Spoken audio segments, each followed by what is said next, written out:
ABCs and 1, 2, 3s. And we are here with the Palos Verde Library District. I'm Barney. And I'm Mrs. Henry. And we are ready to share some fun songs and stories with you. Yeah, they're especially good because there are a lot of bears.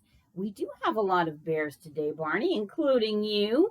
Are you ready to sing our first song? Yeah. All right, Barney is actually going to do the clapping and the stomping and the shouting of hooray, and I'll go ahead and sing it. And you know what? You can do both. If you're ready for a story, clap your hands or your paws. If you're ready for a story, clap your hands or your paws. If you're ready for a story, if you're ready for a story, if you're ready for a story, clap your hands or your paws. If you're ready for a story, stomp your feet. If you're ready for a story, stomp your feet. If you're ready for a story, if you're ready for a story, if you're ready for a story, stomp your feet. If you're ready for a story, say hooray! If you're ready for a story, say hooray! If you're ready for a story, if you're ready for a story, if you're ready for a story, say hooray! Barney, you look really excited. Oh, I am excited. Can we sing the head, shoulders, knees, and toes song too? Well, why not? We've been trying that all month long, so why not give it a try? I wonder if children who've been watching have really learned this song now. They may have known it already. That's true, because it's an awesome song. I'm going to point to Barney. Is that okay with you? Yes, it is. All right. And at home, you can point to your own body, or you can always just watch too, or sing along. Head, shoulders, knees, and toes. Knees and toes, head, shoulders, knees and toes, knees and toes, and eyes and ears and mouth and nose. Head, shoulders, knees and toes, knees and toes. Yeah! Oh, that was fun, Barney. I like that because we talk about our body and how great it is. Look at this. Did you see my paws? They are great if I need to reach out and touch something. That's true, Barney. And you can feel how something might be soft or hard or warm. That's right. Or even fuzzy. Fuzzy like a bear? Yeah. But I do have a friend here. His name is Fuzzy. It's actually Fuzzy Wuzzy. Oh, Barney, here he is. Should we do our rhyme about Fuzzy Wuzzy? Yes, and then we will discuss it. Oh, we have to discuss it. Okay, Barney, why don't you sit over here so you can see how I do the rhyme? And here is Barney's friend. Oh, there he is. This is Fuzzy Wuzzy. And maybe you know this little rhyme about Fuzzy Wuzzy. It goes like this. Fuzzy Wuzzy was a bear. Fuzzy Wuzzy had no hair. Fuzzy Wuzzy wasn't fuzzy, was he?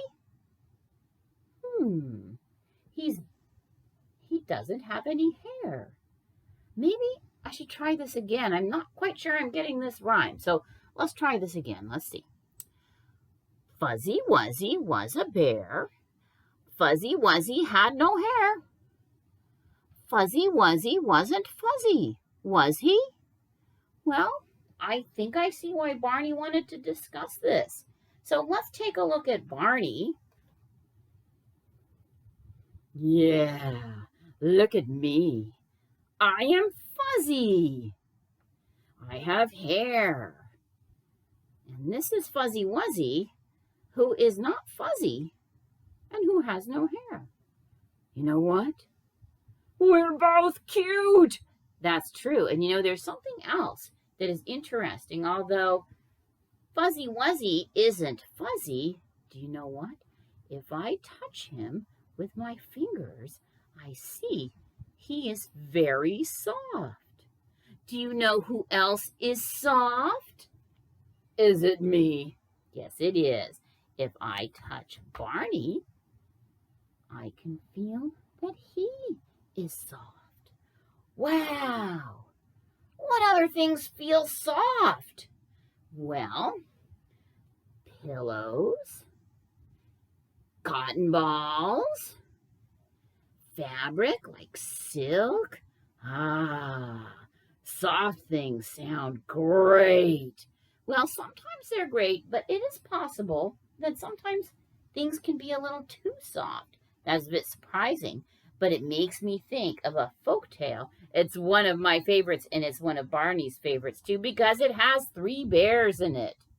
Wait a minute. It looks like I only have 1 bear here, but let me see. Oh, I have 2 bears, but I need 3. Hold on. Oh, there's the 3rd bear. Shall we hear a story about the 3 bears and about things that might have been too soft? Maybe some other things that are too difficult one way or another. Once upon a time, there were 3 bears. A great big papa bear, a middle-sized mama bear, and the itty-bitty baby bear. Well, they lived in a cabin in the wood. One day, their porridge was too hot to eat, so they went for a walk. And while they were gone, somebody approached the cabin. It was Goldilocks. She was very curious, and she did something she probably shouldn't have had. She opened the door and she walked right in, and she saw their porridge, and she said, "I'm hungry." So she tried to eat the great big Papa Bear's big bowl of porridge. Too hot. So she tried the Mama Bear's middle-sized bowl of porridge. Too cold. Then she tried the itty-bitty baby bear's itty-bitty bowl of porridge, and that was just right. It really was. So she ate it up. Yum, yum, yum, yum, yum, yum, yum, yum, yum. She kind of made a mess. Well, she left the kitchen and she went into the living room, and she saw the great big Papa Bear's great big chair. Too tall. She tried the Mama Bear's middle-sized chair. Yeah, still too tall. Then she tried the itty-bitty baby bear's itty-bitty chair, and she said, "This is just right." But you know what? It wasn't. She was too heavy, and she busted it to pieces. Well, that didn't seem to bother her. She went upstairs. She saw the bear's bedroom. "I need a little nap." So she lay down in the great big Papa Bear's great big bed. Ugh, too hard. So she tried the Mama Bear's middle-sized bed. Ew, too soft. Yes, things can be too soft. Then she tried the itty-bitty baby bear's itty-bitty bed, and this one was just right. I think I will go to sleep. Well, while she was sleeping, the 3 bears came home. They saw immediately that something was wrong. Somebody has been eating my porridge," said Papa Bear. "Why, somebody has been eating my porridge," said Mama Bear. "Why, somebody has been eating my porridge. They ate it all up and they made a big mess." Well, they rushed into the living room, and there the great big Papa Bear said, Somebody has been sitting in my chair." Mama Bear said, "Well, someone has been sitting in my chair." And Baby Bear said, "Somebody has been sitting in my chair and they busted it all to pieces." Well, they rushed upstairs. The great big Papa Bear looked at his great big bed and he said, "Oh, somebody has been sleeping in my bed." Mama Bear looked at her bed and she said, "Somebody has been sleeping in my bed." And that itty-bitty baby bear looked at his itty-bitty bed. You know, somebody has been sleeping in my bed, and she's still here. With that, Goldilocks woke up. She saw 3 bears looking at her, and she said, "Ah!" And she ran down the stairs and out the house, and she never came back. So those 3 bears, Papa, Mama, and Baby Bear, lived happily ever after. And you know what? So did Goldilocks, because she never burst into people's houses ever again. Now, I like that story because there's a lot of contrast. If you taste your porridge, or even if you touch the bowl and it's too hot, you will feel heat with your fingers. If your porridge is too cold, you will touch the bowl and you notice, this doesn't seem warm enough. And of course, when you lay down in your bed or even sit in a chair, you can feel things with your whole body. Like, this is too hard. This bed is too soft.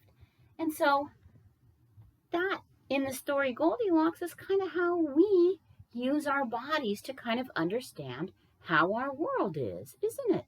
Now, in other videos, we talked about using our eyes and our ears, and that is another way we start to understand about our world, but we can also touch things too.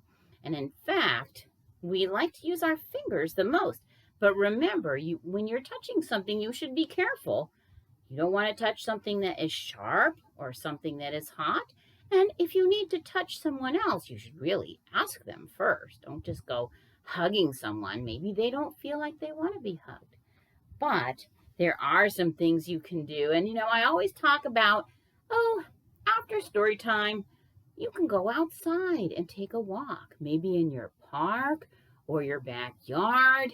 And with your mom or dad or caregiver with you, you should touch things too. Like, how does the cinder block fence feel? It probably feels rough. How does the grass feel? It might feel prickly. And this is something I found in my front yard. Look what I found. Can you see that? That is a leaf.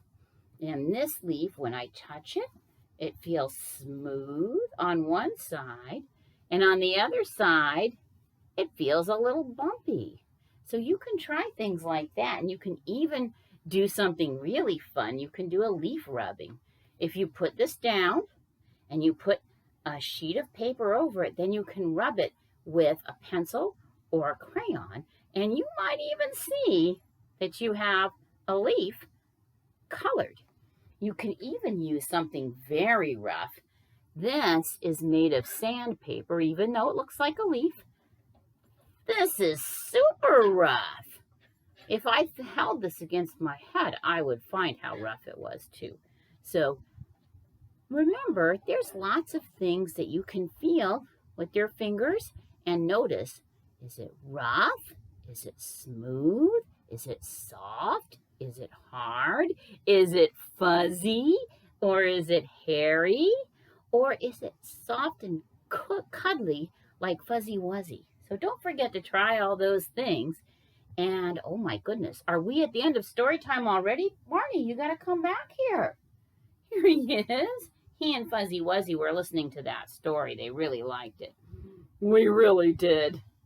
We like stories about bears. Well, it is time for us to finish story time. Should we sing or should we do a rhyme? I like the bread and butter rhyme. Oh, okay. Barney really is into that. So why don't we do that? And bread and butter involves some clapping, and then we get to say things loud, and then we get to say things quiet. Are you ready to give that a try? Bread and butter, marmalade and jam. Let's say goodbye as loud as we can. Goodbye! Wow, that was really loud. Maybe we should do it quiet. Bread and butter, marmalade and jam. Let's say goodbye as quiet as we can. Goodbye. We'll see you next time. So long.